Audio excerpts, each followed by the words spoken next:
Eh ben bonjour, ça va? Ok. Bon, je vais pas vous mentir, j'étais pas censé être là aujourd'hui. Donc j'ai pas préparé grand-chose, hein. Euh, J'avais noté la date sur mon agenda, mais en fait ma femme était censée accoucher aujourd'hui. Donc, voilà quoi. Mais elle nous a fait ça hier. Donc me voilà. Mais va bien, tout s'est bien passé. M'a présenté le père, un mec super. Bébé va bien, hein. Il a pris son temps pour sortir. En même temps, je comprends le pauvre gosse. Moi-même, je me sens très à l'aise à l'intérieur de sa mère. Et j'étais très serein. J'étais très serein pendant cet accouchement. Faut dire qu'en même temps, j'ai une petite expérience parce que je suis déjà le papa d'une petite fille. Et je me rappelle que mon premier accouchement, je m'en faisais toute une montagne. Et en fait, ça s'est très très bien passé, quoi. J'ai su faire face. D'ailleurs, je me suis mis en face et j'ai eu raison parce que c'était très beau de voir la tête du bébé sortir comme ça. Surtout, je me suis rendu compte que depuis le début, j'avais raison, hein. Finalement, mon point rentrait largement. Et c'est incroyable comment cet accouchement m'a amené à me poser la question de qui j'étais, d'où je venais. Et mes parents m'ont appelé Harold parce que lorsque ma mère a connu ses premières contractions, ils étaient en train de regarder le film Harold et Maude. Heureusement qu'ils n'étaient pas en train de regarder Ratatouille. Donc j'ai eu de la chance. Harold et Maude, ça raconte l'histoire entre un jeune homme et une vieille femme, une histoire d'amour. Et c'est un film magnifique que je vous conseille à tous, avec un message très fort. Il ne faut jamais renoncer à l'amour. Et ça me rappelle quand j'étais au collège, j'étais amoureux d'une fille, Sarah. Et j'ai jamais osé lui dire. Jamais. Pourtant, à l'époque, on s'écrivait des petits mots dans nos agendas, mais j'ai jamais franchi le pas. Ça se fait plus, ça, maintenant, les petits mots dans les agendas. Maintenant, les collégiens s'envoient des photos d'eux à poil direct. Bon, tu me diras, ça fait des heureux, hein. Les directeurs d'école peuvent enfin s'éclater avec ce qu'ils confisquent. Mais le plus beau dans Harold et Maude, c'est que ils le font. Ils la démontent, la vieille. On imagine mal ça, hein, je veux dire, ce genre de scène. Kev Adams qui prendrait Lynn Renault en levrette. C'est dégueulasse. Mais je vais vous dire, ça, Harold et Maude, c'est l'amour vrai, l'amour véritable. La seule chose artificielle là-dedans, c'est l'anus de Maude.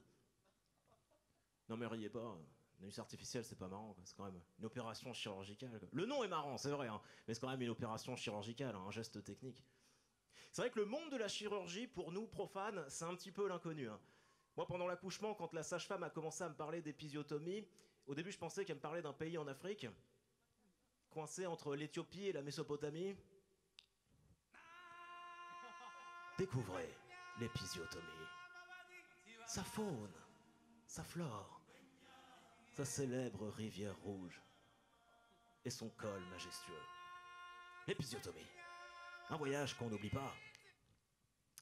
Et je dois avouer que j'étais assez content dans mon couple que ce soit ma femme qui accouche parce que moi, douillé comme je suis, j'aurais pas pu. Ah non, non, pas possible. Déjà, monter un meuble Ikea, c'est toute une galère. Alors, donner la vie à un enfant, non, non, non, non.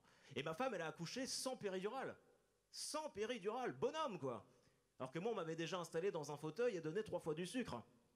Sans péridurale, vous vous rendez compte, ma femme est devenue mon héros. Elle a accouché dans une souffrance incroyable, les pieds dans un bain de sang, pendant que moi je regardais ailleurs, la tête dans les nuages. Ah, c'était horrible. Mais on a beaucoup de chance dans ma famille parce qu'en ce moment, c'est la série des bonnes nouvelles. Et ma sœur s'est également mariée. Pareil, elle se marie la semaine prochaine, en Syrie. Ouais. Du coup, on a dû planifier nos congés d'été par rapport à ça. Et c'est tout le problème des invitations au mariage, quoi. C'est qu'il y a un côté sournois, quoi. Non, mais c'est vrai, le faire part d'invitation, tu le reçois genre 6 mois à l'avance. Si t'as pas envie d'y aller, mon pote, t'as intérêt d'avoir une excuse sacrément béton.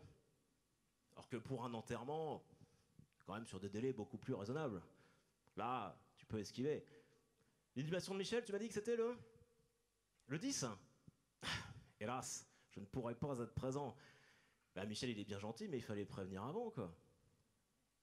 Et puis le mariage, tu sais pas trop, quoi. Tu sais pas si les gens sourient parce qu'ils sont contents pour toi ou si c'est de circonstance. Alors qu'à un enterrement, le mec qui sourit, bon là, tu sais que ça lui fait vraiment plaisir d'être là. Et puis, mine de rien, financièrement, ça vaut quand même plus le coup d'être invité à un enterrement qu'à un mariage. À l'enterrement, au moins, t'as pas besoin de te pointer avec un cadeau. Bon, t'as bien la quête, c'est vrai.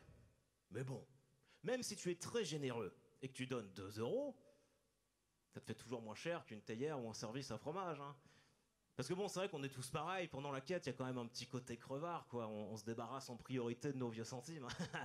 Tant que ça fait du bruit, ça passe. De toute façon, c'est simple, à la fin de la quête, tu regardes dans le panier, t'as que de la pièce rouillée. On dirait le butin dans Fort Boyard. Je suis marié, hein, quand même, hein, techniquement. Je suis marié. Ça fait 7 ans. Et le mariage, c'est comme un abonnement super compliqué à résilier.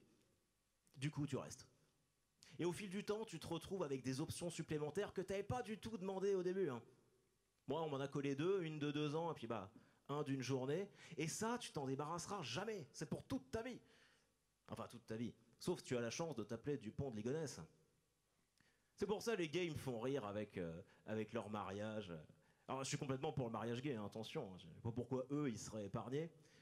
Mais c'est vrai que quand je les entends dire « Nous voulons avoir la liberté de nous marier La liberté. Mais t'as pas compris, mec. La liberté, c'est maintenant.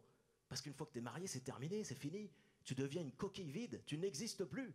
Ton corps entre lentement en phase de décomposition. Tu prends du bide, tu perds tes cheveux. Chaque jour qui passe, le mariage fait de toi un être de plus en plus monstrueux. Le mariage, c'est The Walking Dead. Mais très sympa quand même.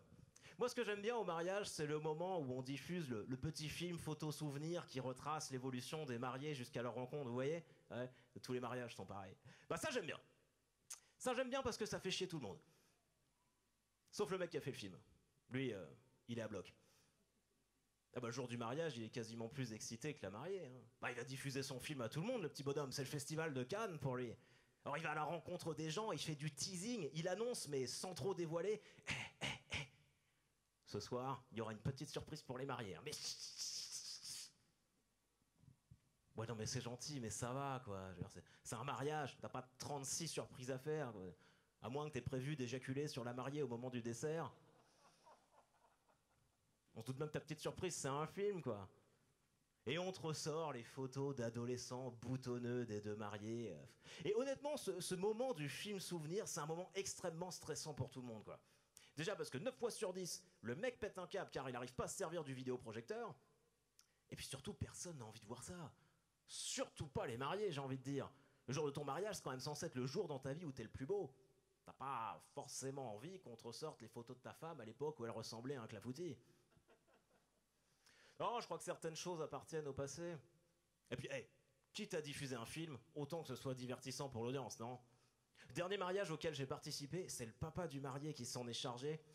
Bah, je peux vous dire que c'était vachement bien. Il était arrivé sur scène, un gros monsieur avec un gros ventre comme ça, une grosse barbe, des petites lunettes sur le bout de son nez, il parlait un petit peu comme ça. Bonsoir à tous. Hein. Tout d'abord, mes félicitations, hein, Claire, Mathieu. Hein. Je suis forcément particulièrement heureux et un petit peu ému hein, d'être là parmi vous ce soir. Alors pour ceux qui ne me connaissent pas, je suis le papa de Mathieu, hein. Donc ce soir, c'est un petit peu moi qui régale. Et pour tous d'entre vous qui m'auraient reconnu, vous me connaissez, je suis le gynécologue de notre belle ville de Rouen. Par ailleurs, je tiens à m'excuser pour toutes celles d'entre vous que je n'ai pas reconnues, mais de coutume, ce n'est pas votre visage qui m'est le plus familier. Hein. Et alors, afin de rendre hommage à l'union entre Claire et Mathieu, j'ai moi-même un petit film à vous diffuser. Donc voici la dernière visite de Claire à mon cabinet. Donc on peut découvrir sur ces images ensemble la cavité utérine de Claire, qui est plutôt pas mal, hein, qui est plutôt pas mal. Cécile, Pierre-André, félicitations, hein, vous avez fait une jolie petite gamine. Hein. Alors j'ai un peu gratté les parois quand même, là. Et puis, alors là, malheureusement, on peut voir que Claire a un petit fibrome. Rien de bien méchant, mais à surveiller quand même, hein, Cécile, à surveiller. Hein. Mais ça va, je ne suis pas inquiet. Tout le reste, ça coule. Enfin, ça roule, je voulais dire. Ça roule. Mathieu, fiston, bienvenue chez toi. C'est à toi, c'est ton fibrome sweet home. Ah, ça fait partie de la tradition, hein, le discours du papa à un mariage. Ça, et puis le tonton un peu raciste qui compare les mariages en France avec ceux à l'étranger. Ouais, les mariages en France, c'est quand même autre chose qu'en Afrique où ils dansent autour du feu avec de la peinture sur la gueule, hein. Et 2 minutes après, il a baissé son froc et il fait la chenille autour d'une table. Ça n'a pas besoin de vous dire qu'un enterrement, ça n'existe pas. Hein. Non, c'est la grosse différence entre un mariage et un enterrement. Un enterrement, on sait se tenir. Il y a pourtant bien un moment où on se met tous en file indienne pour présenter un dernier hommage aux défunts. Ben, je ne sais pas comment ça se passe à Rouen, hein, mais moi, personnellement, j'ai jamais vu un mec tenter de balancer une chenille à ce moment-là. Hein. femme. Oui. Pose tes deux pieds en canard, accroche-toi au cercueil d'Orsay, la chenille qui... Non, non. Surtout que la seule grosse différence entre un mariage en France et un mariage en Afrique, c'est qu'ici, quand on jette du riz en l'air, personne ne tend son assiette. Et ça m'amuse toujours quand je raconte cette histoire, parce que ça me rappelle l'époque avant que moi-même je ne sois marié. À chaque fois que j'étais invité à un mariage, et que pendant la soirée, il y avait ce moment extrêmement ringard, où tout le monde applaudit pour que les mariés se fassent un petit bisou, à chaque fois que ça arrivait, ma grand-mère me prenait par l'épaule comme ça, puis elle me disait toujours « Mais t'inquiète pas, bientôt, ce sera ton tour !» Et c'est complètement dingue, parce qu'à un enterrement, c'est moi qui lui dis ça. Merci.